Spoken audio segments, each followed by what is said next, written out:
Gitauran og mga GPS tracking devices ang pipila ka mga traditional jeep nga naglaray gawa sa opisina sa LTFRB 7. Saysay sa Regional Director sa LTFRB sa Rion nga ang maong kalihukan subay sa ilang service contracting program tabang alang sa mga jeepney drivers ug operators.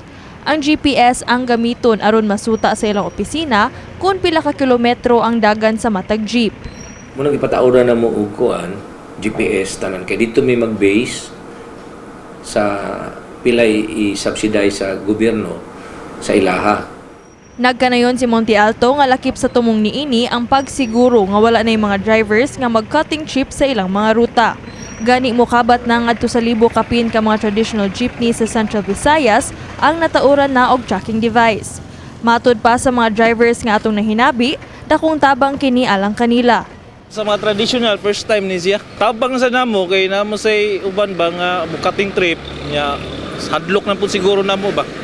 Murag mahadlok nami nga muagi og di amo ang kasada. Aw dako yung tabang. Okay kayo. Okay lang kay para man sad sa kuan nga makatabang sa namo ba mga driver. Okay lang. Okay.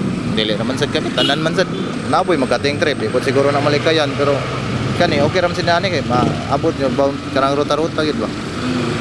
Boundary gid. Apan ang jeepney operator nga si Emma, bisan pa man nga diuyon sa pagtaod sa tracking device, nituman na lang sa maong kamanduan.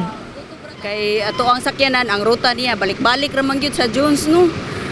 Dili gyud ta ngayan nga mabutangan na ng GPS pero ilahang requirements so mo follow gyud ta kay para sa nga makadagan atong sakyanan kay di niya ta kadagan na pag inabuhi man ni nato.